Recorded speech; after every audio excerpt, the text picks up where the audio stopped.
मगर मेरे नबी ने गरीबों को भी महरूम नहीं रखा।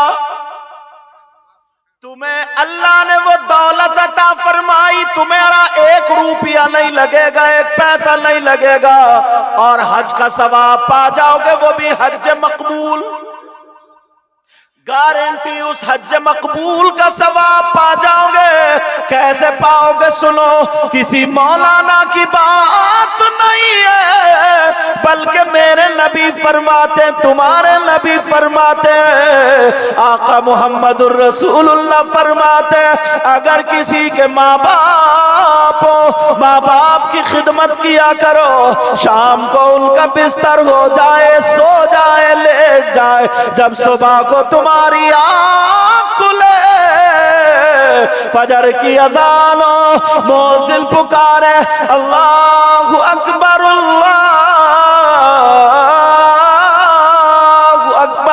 अल्लाह सबसे बड़ा, सबसे बड़ा है। अज़ान होने लगे, अशहदु अल्ला इलाहा इल्लल्लाह, मैं गवाही देता हूँ अल्लाह के सिवा कोई माबूद नहीं। अशहदु अन्ना मुहम्मदर रसूलुल्लाह, मैं गवाही देता हूँ बेशक मोहम्मद अल्लाह के रसूल है। हय्या अलस सलाह, आओ नमाज की तरफ, हय्या अलल फलाह, आओ कामयाबी की तरफ, तुम्हारी आँख खुले।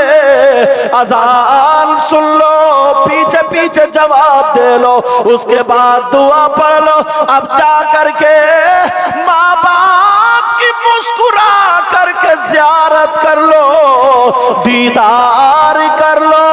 नबी फरमाते, ऐसा ईमान वाला करेगा तो उसे 1 हज मकबूल का सवाब मिलेगा।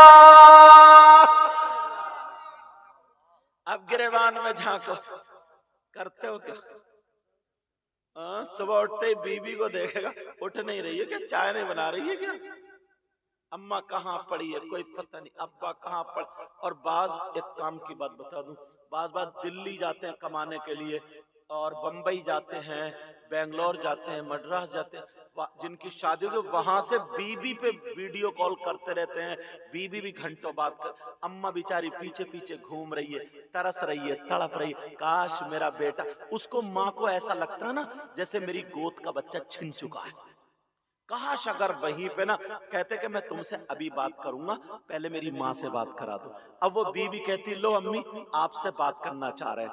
अब वो बेटा वहां से सिर्फ खैरियत पूछ लेता, 2 बातें कर लेता, कहता कोई परेशानी तो नहीं। अब तुम अगर रात भर भी बीवी से बात करते रहोगे ना, तो उधर रात भर तुम्हारी माँ तुम्हें दुआएं देती रहेगी। यहाँ भूल हो जाती है, भूल। जो लोग दिल्ली रहते हैं ना, बीवी से रोजाना, छोटे बेटे से करेंगे, छोटी बेटी से करेंगे, बच्चों से करेंगे। माँ जब बुढ़ापे को पहुंच जाते हैं ना, तो उनका भी जहन बच्चों जैसा हो जाता। समझ रहे नहीं समझ रहे? अल्लाह, मेरे नबी की माँ, मालूम है जब हजरत हलीमा के यहाँ आका चले गए थे, तो 6 साल तक अपने मैके को नहीं गई थी। इसी इंतजार में मेरा बेटा आ जाए, कल आ जाए, कहीं मैं मैके चली जाऊं तो मेरे पीछे ना आ जाए। हजरत हलीमा ने पाला था वहां पे, तभी तो किसी शायर ने शेर कहा, इसलिए हलीमा हम तुम पे नाज करते हैं। इधर वाले नहीं बोले अभी, अब क्या देखता हूं, अब क्या देखता हूं। इसलिए हलीमा हम तुम पे नाज करते हैं, इसलिए हलीमा हम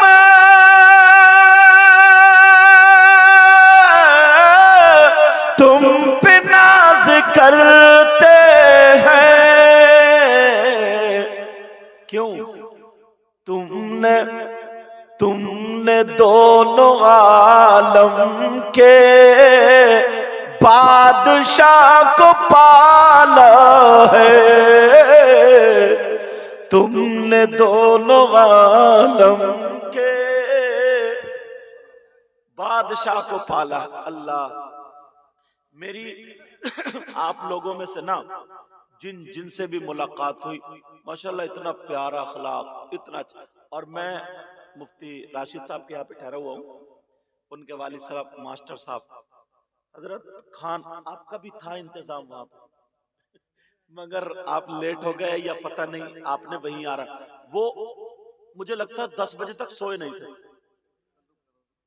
अच्छा तो सोए नहीं थे कि वो कह गए, आपका क्या नाम, अब्दुल मलिक साहब कह गए कि कोई मुफ्ती साहब और आने वाले, और आने वाले। वो बेचारे उम्र दराज हैं, उसके बावजूद भी बार बार चक्कर, मैं नमाज पढ़ रहा था, बोले सही है साहब गर्म पानी लाऊं, मैंने कहा नहीं कोई बात नहीं, आप बुजुर्ग, मौलाना राशिद साहब होते तो बात अलग थी, वो लोग साथियों में रहे। लेकिन सुनो, अब मामला ये हुआ तो आपके वक्त कंबल रखा हुआ वहीं पे, पूरा इंतजाम है। तो मेरे एक जुमला याद आता है, दुआएं कराई नहीं जाती बल्कि दुआएं ली जाती। काम ऐसा कर दो ना, आने वाला दिल से दुआएं दे करके चला जाए। समझ रहे बात? अब सुनो, अब मैं बुनियाद रखना चाहता हूं। बुनियाद ये हुई कि एक हज मकबूल का सवाब, कोई रुपया लगा, कोई पैसा लगा। अब हदीस पढ़ता हूं। अल्लाह के रसूल सल्लल्लाहु ताला अलैहि वसल्लम इरशाद फरमाते हैं, सलासा ला यक़बलुल्लाहु अज़्ज़ा व जल सरफन वला अदला, आक़ आनी अला कुलि वालिदै वद्दयूस व रजुलतुल निसा। और एक हदीस में कुछ अल्फाज बदले हुए हैं, सलासा ला यक़बलुल्लाहु अज़्ज़ा व जल, ला यक़बलुल्लाहु अज़्ज़ा व जल अल-आक़, अल-आक़ लिवालिदै व मन्नान व मुकद्दिबुन व तक़दीर, औ कमा क़ाल रसूलुल्लाह सल्लल्लाहु अलैहि वसल्लम व मुकद्दिबुन बिल क़द्र। इस तरीके के अल्फाज है। नबी फरमाते हैं मेरी उम्मत में 3 किस्म के गुनाहगार ऐसे हैं जिनकी कोई भी इबादत काबिल कबूल नहीं। ला यक़बलुल्लाहु अज़्ज़ा व जल सरफन वला अदला, जिसका न फर्ज कबूल, न वाजिब कबूल, न नफल कबूल। तो फर्ज और नफल के बीच में सारी आ गई, उसकी कोई भी इबादत काबिल कबूल नहीं। यार कौन सा गुनाहगार ऐसा, टटोलो, ढूंढो, तलाशो, मेरी बहन बात नहीं, कौन सा ऐसा गुनाहगार है, छानो, फिर आका की तरफ पलटो। इसी हदीस में वजाहत भी कर दी। अगर इजाजत हो तो बताऊं, कहीं ऐसा तो नहीं है यार हम नमाज पढ़ रहे हैं, हमारी नमाज रुकी हुई, रोजे रख रहे हैं, रोजे रुके हुए, सारे काम कर रहे हैं, वो काम रुके हुए, उस गुनाह करने की बिना पर कौन सा ऐसा गुनाह। नबी फरमाते 3 किस्म के लोग ऐसे, नंबर 1 अला कुलि वालिदै,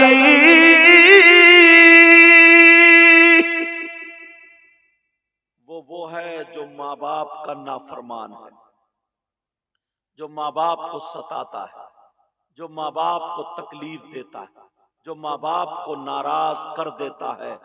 नबी फरमाते हैं जिसका माँ बाप जिससे नाराज, उसका नबी भी नाराज, उसका खुदा भी नाराज। और जब नबी नाराज, खुदा नाराज, तो अब कितनी नमाजें पढ़ ले, खाना काबा का गिलाफ चूम चूम के मर जाए, अगर अल्लाह रसूल नाराज है उसकी दुनिया भी बेकार है और उसकी आखिरत भी बेकार है। अब मुझे पता नहीं है आपके क्या हाल है, आप अपने गिरबान में खूब झांक के देखोगे। नबी फरमाते जिसके माँ बाप नाराज, उसकी कोई इबादत काबिल कबूल नहीं। अब सुनो, आदमियों में उनके चचा, ताऊ, खालू, मामू, फूफा, फूफी, चाचा, चाचा, ये रिलेशन सारे रिश्तेदार होते नहीं होते। अब पूछो, ढूंढो, मर्दों पर सबसे ज्यादा हक किसका? उसकी बीबी का है, उसके बेटे का है, उसकी बेटी का है, उसके चचा का है, ताऊ का, खालू, किससे पूछोगे? इस्लाम से पूछो, इस्लाम से। तुम्हारे गांव में अगर किसी का नाम इस्लाम हो तो कल को उसी के घर मत पहुंच जाइयो कि हाँ भाई बता। होता है ना गांव में, किसी किसी का नाम इस्लाम होता है। ऐसे मौलवी साहब तकरीर कर रहे थे कि देखो तुम मान जाओ, सुधर जाओ, तुमने इस्लाम को बहुत पीछे डाल दिया।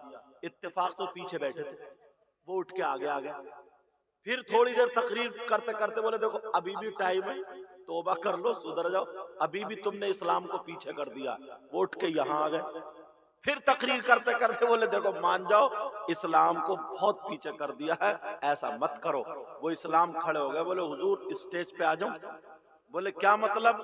बोले पूरे गांव में मेरे अलावा इस्लाम है ही नहीं। मौलाना भी मौलाना ही थे, बोले 5वां कलमा सुनाओ।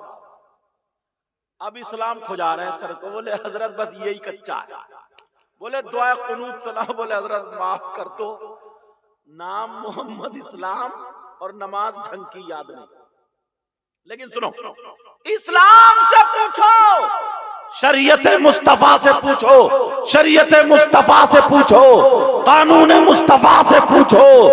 मर्दों पर जितने लोग आए हैं उनके बेटे भी हैं, उनकी बेटियां भी हैं, उनकी बीवी भी हैं, चाचा ताऊ खालू मामू भाई बहन सारे रिश्तेदार हैं। मर्दों पर शरीयत मुस्तफा क्या कहती है, कानून मुस्तफा क्या बोलता है? मर्दों पर सबसे ज्यादा हक उसकी माँ और बाप का है, माँ और बाप का है। अब मुझे बताओ, अगर जिसके माँ बाप जिससे नाराज है उसकी दुनिया भी बेकार, उसकी आखिरत भी बेकार।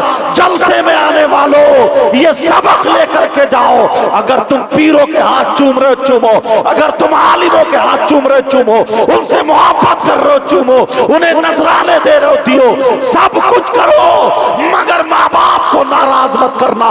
अगर माँ बाप नाराज है, माँ के हाथ चूमता नहीं, बाप के हाथ चूमता नहीं, माँ बाप को चश्मा नहीं देता, माँ बाप को लुंगी नहीं देता, माँ बाप को कपड़े नहीं देता, पीर के पीछे नोटों का हार लिए फिर रहा है। अगर माँ बाप राजी है, अब तुम अगर पीर के हाथ चूमोगे, आगे बढ़ोगे, तो तुम्हारा आगे बढ़ना कामयाब